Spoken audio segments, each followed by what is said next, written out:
In all of the anime and manga I've watched or read so far in my life, I've yet to experience one with such high highs and such low lows to the extent that I did when I watched Eromanga Sensei. This anime tackles some of the most interesting topics I've ever seen before, and yes, I know you're all looking at me crazy for that statement. What could an anime like this cover anything but surface level shit? But just trust me for now, I'll explain. However though, being the biggest complaint for the show, it's extremely hard to nearly impossible to look over the amount of sus shit like this. おちんちん大好きですけど。大好き？はい。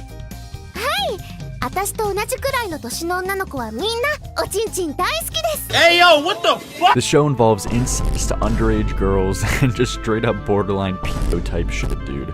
Like, I really want to be charitable and generous to the author when I watch some of these scenes and give him the benefit of the doubt that he isn't some weird guy. Especially because I do know that Japan culture is way different from the US, but even when I'm trying to overlook this shit, a scene like this pops up and I can't defend this motherfucker anymore. And it would be one thing if it was just pointless fan service, right? But sometimes it's literally just part of the plot, like how Sagiri needs to see these underage girls' panties to take her drawing to the next level for the illustration of the next story. But I'm getting ahead of myself. Regardless though, I wanted to take a deep dive into how Eromanga Sensei had some of the biggest potential that I've seen so far, but just get completely destroyed by the insane fan service that's impossible to overlook. Send me your dick pics. So first, Eromanga Sensei is a story about this dude who's 16 and his stepsister who's 13. Already a bad start. But this is Masamune and Sagiri. They become step-siblings after the death of Masamune's mom's death, and his dad ends up remarrying Sagiri's mom, who conveniently, she then goes to die on their honeymoon trip. Weird coincidence there, buddy. Both wives of his just disappeared and died. But after this tragic incident, Sagiri becomes a complete shut-in and locks herself into her room for a whole year without even opening the door to interact with anyone. Bro would literally rather starve to death than go out of her room to get some food herself. But I promise there is substance, and this isn't just an incest romance between these two motherfuckers. Masamune is a light novel author who has a secret artist who he's been doing business with for years, but he's never interacted with them on a personal basis, let alone even knowing what they look like. Where, of course, this artist ended up being his stepsister, who goes by the alias of Eromanga Sensei, which is extra weird because she mainly draws lewd, borderline porn shit, which I know is so goofy and silly to have a 13-year-old be interested in sexual shit. Right, guys? Right? What was this author thinking, dude? This is the type of shit I mean when I say it's impossible to defend this show, and this is only the beginning. But if you do strip away the weird, sus, romantic side to Masamune's relationship with Sagiri,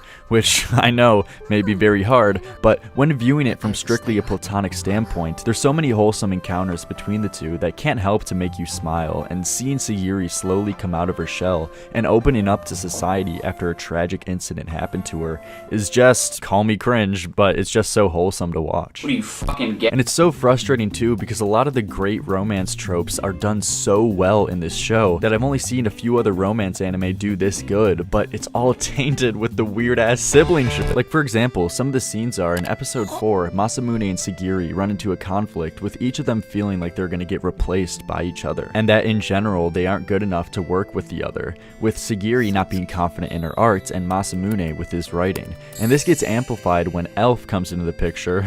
Yes, Elf is her name. But this is because Elf is a more successful author than Masamune, and she wanted to work with Eromanga Sensei for her new story.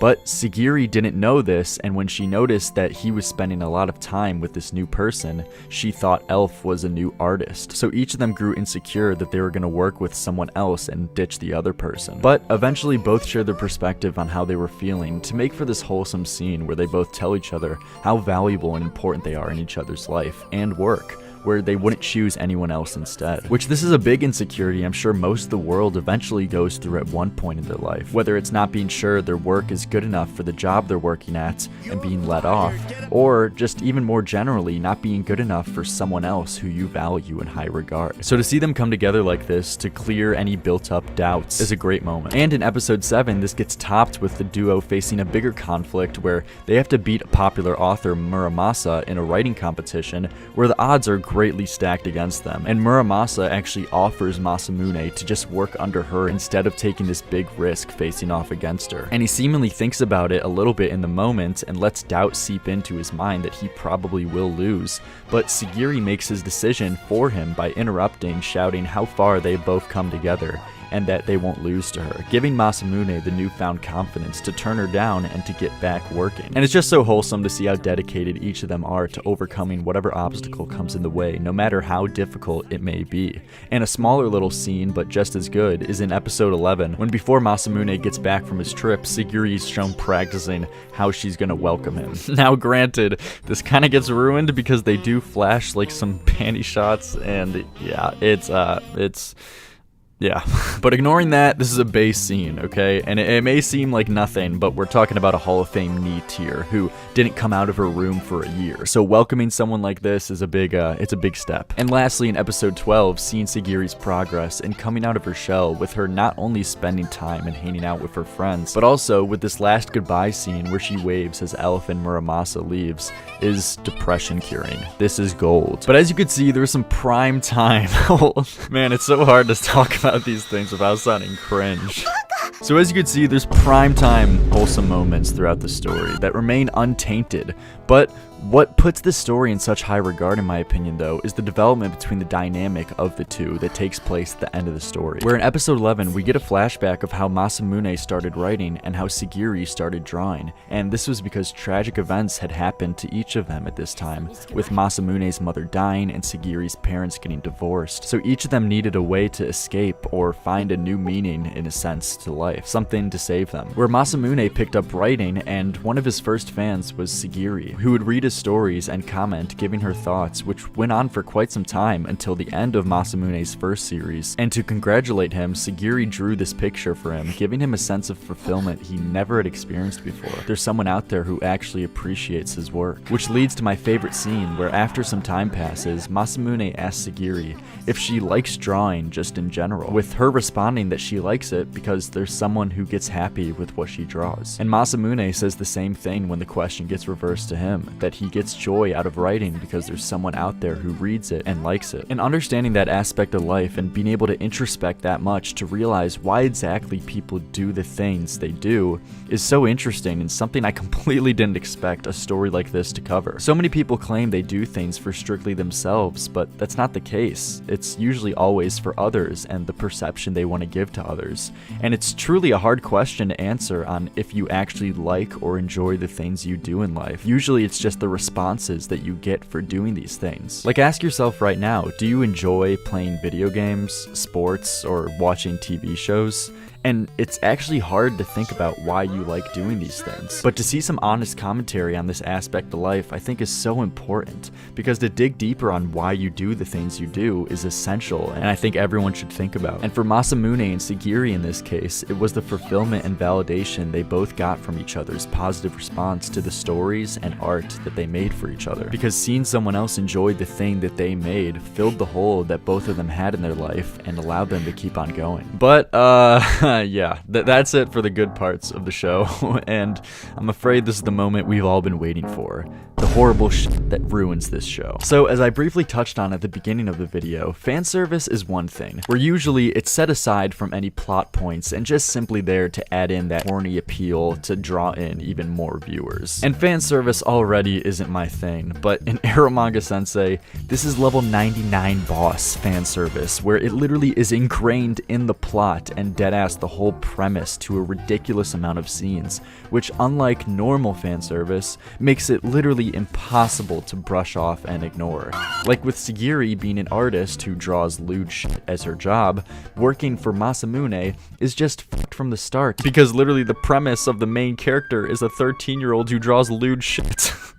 What is going on? And also the fact that she can only draw things she's seen in real life, leading to her getting the characters to show their panties. Like, bro, this is straight up plot points. This isn't even just fan service. But let's take a deep dive into this. Starting at the first episode, when Sagiri forgets to turn off her live stream after she's done drawing, she starts to take off her clothes, of course, but, you know, at least it isn't as bad as some real life cases of this. But the scene was supposed to be a quirky way of getting Masamune Masamune and Sagiri to first interact with each other after a year of her shutting herself in her room, with Masamune watching the stream and rushing to pound on her door to warn her of the deadly sin she's about to commit on stream. But dude, there isn't a more clever way or a different way to go about writing this scenario. Like, this was so unnecessary since there was already a good reason to cause this interaction written into the story. Which was, as Masamune was watching Sagiri stream, he noticed that she was Eromanga-sensei, his artist, all along. So why write in an additional weird-ass scene of a 13-year-old about to undress on stream, when you still got the same idea across, where Masamune would still rush to his sister's room in shock and surprise that she was his artist all along? You don't need to add in the horny aspect here, dude. But as you're gonna tell, the question of just why will keep coming up with each of these scenes. Like in episode 2, Sagiri's classmate Megumi comes to check on her because she isn't going to school, but dead ass, randomly mid-conversation, she just drops this. おちんちん大好きですけど。大好き?はい。私と同じくらいの年の女の子はみんなおちんちん大好きです。 Yeah, and if you're looking for more context, not even the FBI can help you with that, pal. Just why? This is seriously the best way you can think as a writer to add in a quirky moment or scene. This is worse than Meliodas' little quirk of very normal behavior like this. And keep in mind, hey man, I know culture is different over there in Japan and all, but man, all I'm saying is I can't imagine writing a scene with 12-year-olds talking about dick without expecting a call from Chris Hansen. Should you have a seat over in that chair, please? And even in the same conversation, just casually, Masamune drops this. バカめ貴様を超える美少女である妹のパンツを日々洗っているこの俺が今更女に一目惚れなどするものか Like, bro, are we just gonna act like that's normal dialogue? No one's gonna question that? Okay. And do I even have to try and think of a charitable, decent reason why there was a scene of Elf just chilling ass naked playing piano in episode 3? And quick check again, yeah, not any better, Chief. Like, giving the author the best faith to why he wrote this. I mean, all I could think of is that he wanted to show off Elf's,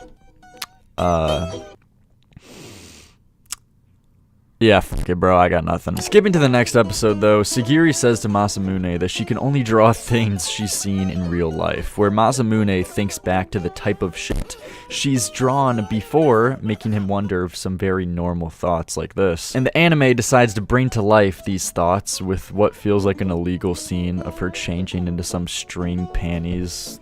I'm gonna jump off my apartment building, bro. It's just disturbing. Like, just no reason for this to be in. But in episode 5, there's another changing Sagiri scene, and Elf is showing her panties to Sagiri, but don't worry, guys, it's okay. It's not weird, I swear, because Sagiri needs to see them to take her artistry skill to the next level. Ayo! Unironically, for research purposes. And as I said before, this is just the plot in the story at the time, with Sagiri hitting a wall on drawing and needing new inspiration to take her drawings for Masamune to the next level, resulting in her seeking out bitch's panties. This is basically the training arc of the show, but instead of spending time refining, honing your new abilities, you're just sexually harassing girls. Truly the Giga Chad path, young Padawan. Oh yeah, and you can't forget the random-ass naked bath scene of Megumi at the end of this episode. Like, why would you as an author write in a scene of a 12-year-old doing quite literally anything else when you can write in them taking a nice warm wash? Very normal behavior. And in episode 6, when Megumi comes over to continue the Sigma grind set of Sagiri, she just takes off her panties, just straight up. But by far, the worst of the worst is absolutely held for the last episodes. Even though they have full beach trip classic anime trope episodes where, yeah, you get the classic lotion on back, bath scenes, the whole 9. But in episode 12, to get even more research, Sagiri forces Elf and Muramasa to play a fun, wholesome game of Twister in some very safe-for-work bikinis to get the most pristine inspiration for her artwork. Like, man, I just can't. I can't imagine the motherfucker who would write this. And later on, Sagiri gets inspired to draw a porn manga for some reason. Don't ask the context. I don't even want to explain. But she goes on to draw a few scenes, and of course, as you do, have your friends review it, and apparently she draws the dick weird or wrong, and Masamune comments that it's not the way it's supposed to look, causing them to go on an expedition to find out what a dick looks like. Yeah, they haven't got any older, in case you were wondering. I was really hoping. And eventually the girls start stripping Masamune to see what his dick looks like. I need a fucking shower after this. And just like that, the anime ends. So, in conclusion, Eromanga Sensei is an anime with some of the biggest potential wasted on absolutely the dumbest shit in the world, with unique and captivating plot lines to wholesome encounters throughout the whole story. This could have been a 9 out of 10 anime, easily for me, if you strip away all the sus bullshit with the sibling romance and just pointless fan service scenes. Like, come on, bro. So disappointed, but yeah, see you guys next time.